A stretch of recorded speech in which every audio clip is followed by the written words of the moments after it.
To start with, let's think real quick about reflecting a point across the y-axis. So if I take negative 2, 3, I like to sketch it out here, and reflect it across your y-axis, that is going to change your sign on your x-coordinate, because I'm going to the right instead of the left, and you're going to end up at 2, 3.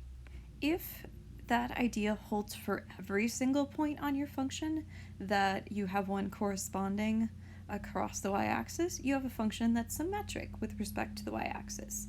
So if you check and replace your x value with an x value of the opposite sign, and that's also a point on your function, then you have symmetry across your y-axis. So you can do it in general by taking your value and replacing x with opposite sign of x and seeing if it equals your original function. Like absolute value function, it will, because absolute value of negative value is still going to give you the original positive value out. You can think about symmetry with respect to the x-axis in terms of if you change the sign on your y value and you get the equivalent equation out that you started with, then it's going to be symmetric across your x-axis. So thinking about x equals absolute value of y, that's kind of like an absolute value function turned sideways. Every point like 1, 1 has a corresponding point 1, negative 1 below the x-axis. And symmetric with respect to the origin means that you can check and see if you replace both x with negative x and y with negative y and get the same original equation out, then it is symmetric with respect to the origin. So if I try like y equals x cubed and replace y with negative y, x with negative x, well, if I cube a negative, it's going to be negative. It's a little hard to see unless I divide both sides by negative 1 here, but that is equal to my original equation. So it is going to be symmetric with respect to the origin, which means basically if you think about rotating it 180 degrees, flipping it upside down, it looks the same as your original. Every point like 1, 1 has a corresponding point of negative 1, negative 1 with both signs flipped. So let's check here. So if I'm testing this one for symmetry first with respect to the x-axis, that means I am going to change the sign on my y value and see if I get the same equation that I started with. I like to go ahead and just solve it for y, which gives me negative x squared minus 4, which is not the same as my original, so it is not symmetric to the x-axis. If I am trying to see if it's symmetric to the y-axis, I'm going to change the sign on my x value.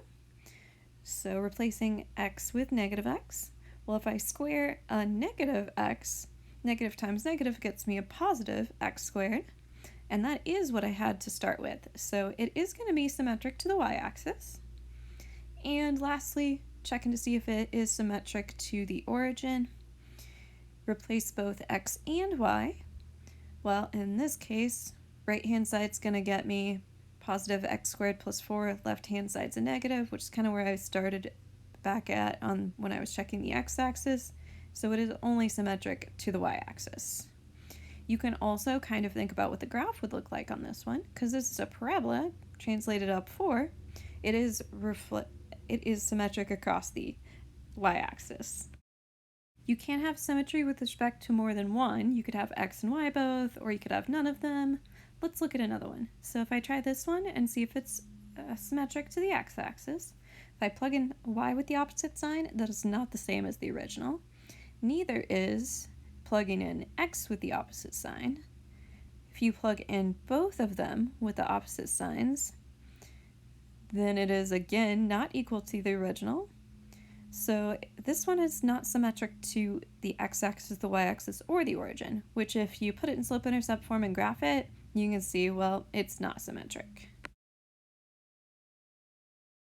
So there are some special words for ideas related to symmetry when it comes to functions. So an even function, if you replace the x value with one of the opposite sign, still gives you the same output as the original.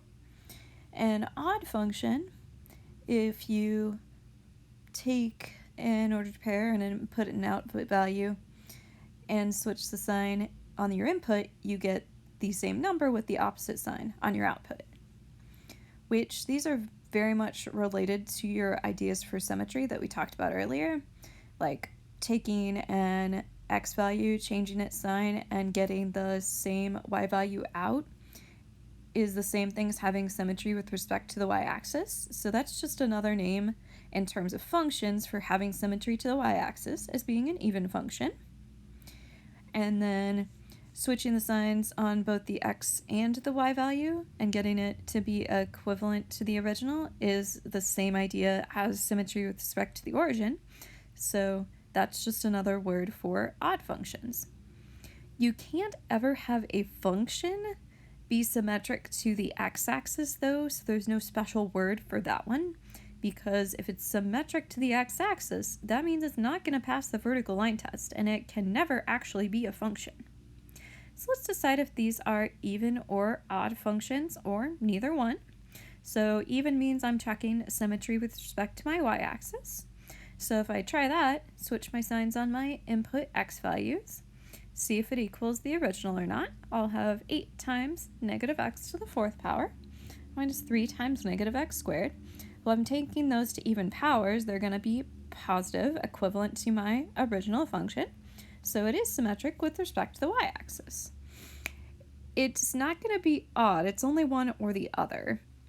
If you think about switching signs on both of them, it's not going to match my original. If I try my even function test down on the part B, I'm going to have not the exact same thing as what I started with, because I have odd powers, which switches their signs. If you think about testing it for symmetry to the origin, or if it's an odd function, well, that means switch the signs on both x and y and see if it's equal to the original, which in this case, if you think about dividing both sides by -1, it does match your original function. So that means it is respective to the origin, symmetric to the origin, and it is an odd function.